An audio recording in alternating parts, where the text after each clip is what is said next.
Hello বন্ধুরা, আজ আমি একটা ইউনিক আটার সিঙ্গারা রেসিপি দেখাবো। তাতে আমার লাগছে একটু আটা, তার মধ্যে আমি কালো জিরে দিয়েছি, তাতে একটুখানি খাবার সোডা এবং অল্প একটু নুন দিয়ে এটাকে ভালোভাবে আমি মিক্স করে নেব। মিশিয়ে নিয়ে তারপর অল্প একটু সাদা তেল দেবো। সাদা তেলটা এমনই দেবো যেন এটা ভেঙে ভেঙে যায়। এই আটাগুলো যেন ময়নটা খুব সুন্দর হয়, কারণ পরোটা সিঙ্গারা এগুলো একটুখানি ময়নটা বেশি লাগে। এবার ভালো করে আমি একটুখানি অল্প সাদা তেল দিয়ে ভালো করে মিশিয়ে নিচ্ছি। এই যে দেখুন বন্ধুরা, এরকমভাবে মিশিয়ে নিচ্ছি। এই যে সুন্দরভাবে আমার মেশানো হয়ে গেল।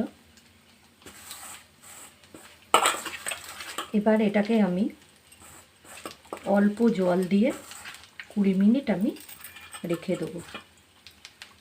অল্প আঁচলা দিয়ে জল, যেন না বেশি পাতলা হয়ে যায়। এটা মেখে এই ডোটাকে আমি 20 মিনিট রেখে দেবো। অল্প অল্প জল দিয়ে দিয়ে আপনারা পরিমাণ মতো মাপ করে দেবেন, বেশি পাতলা হলে হবে না।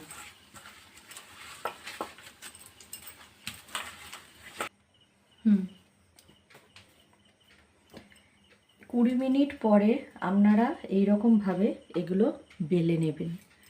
সিঙ্গারা যেরকমভাবে এরকম একদিকটা এরকম কাটা এইরকমভাবে বেলে নেবেন। আর এই সিঙ্গারার অভিনব পুর হলো, আমি এই যে পুরটা বানিয়েছি, এতে আছে সরু করে আলু কাটা, গাজর কাটা সরু করে, তারপর বিনস আছে, ডিম আছে, ডিম কুচোনো আছে। এসব দিয়ে আমি একটা সিঙ্গারার অভিনব পুর বানিয়েছি।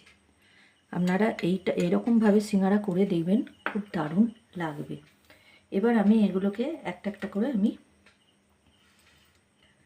সিঙ্গারার মতো করে আকৃতি দিয়ে তৈরি করে নিচ্ছি। একটু জল হাত করবেন, একটু জল নেবেন। এই যে এরকম যে খোলটা হলো, এর ভেতরে পুরটা এরকমভাবে দিয়ে দেবেন। একটু জল লাগিয়ে নেবেন, সুবিধে হবে। এবার আস্তে আস্তে এরকমভাবে মুড়ে নেবেন।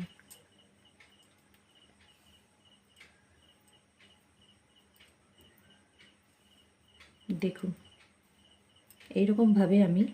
এরকমভাবে আমি এই সব কটা আমি তৈরি করে নেব আস্তে আস্তে। দেখুন বন্ধুরা, এই যে আমি সব সিঙ্গারাগুলো একটা একটা করে বানিয়ে নিয়েছি। এবার আমি গ্যাসটা জ্বালাবো এবং কড়ায় সাদা তেল দেব। তেলটা বেশ ভালো মতো গরম করতে হবে।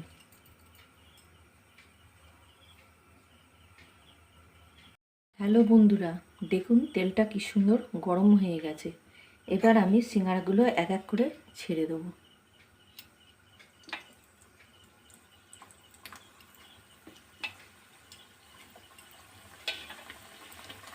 আস্তে আস্তে ছাড়বেন, নাহলে তেলগুলো ছিটকে আসবে।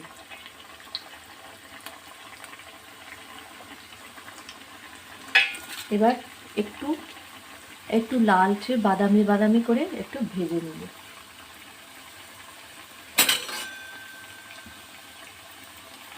একটু এরকমভাবে একটু নাড়িয়ে নাড়িয়ে দেবেন।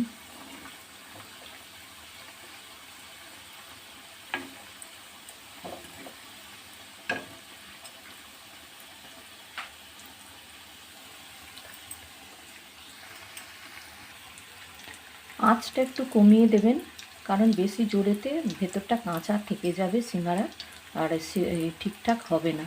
তাই একটু আঁচটা একটু কমিয়ে দেবেন। গ্যাসের যে এটা আছে, কমিয়ে আস্তে আস্তে এগুলোকে বাদামি করে ভেজে নেবেন।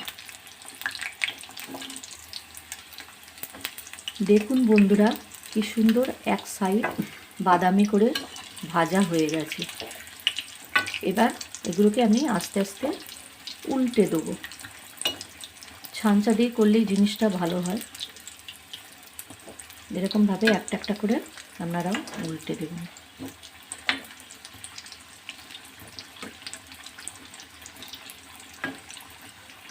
আস্তে আস্তে এরকমভাবে উল্টে দেবেন।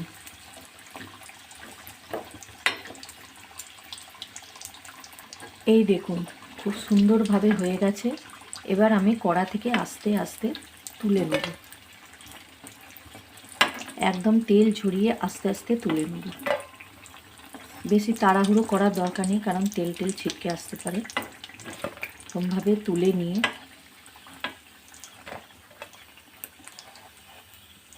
দেখুন কি সুন্দর ইউনিক আমার সিঙ্গারা রেসিপি রেডি। এবার এটি আপনারা মুড়ি দিয়ে কি শুধু মুখে খেতে পারেন, এবং বর্ষাকালে একদম গরম গরম সিঙ্গারা সবার মনোরঞ্জনও হয়ে যাবে, সুন্দরভাবে রেডি হয়ে যাবে, জমে যাবে জিনিসটা। যাক, আপনাদের সবার ভালো লাগলে এটা লাইক ও কমেন্ট করে দেবেন।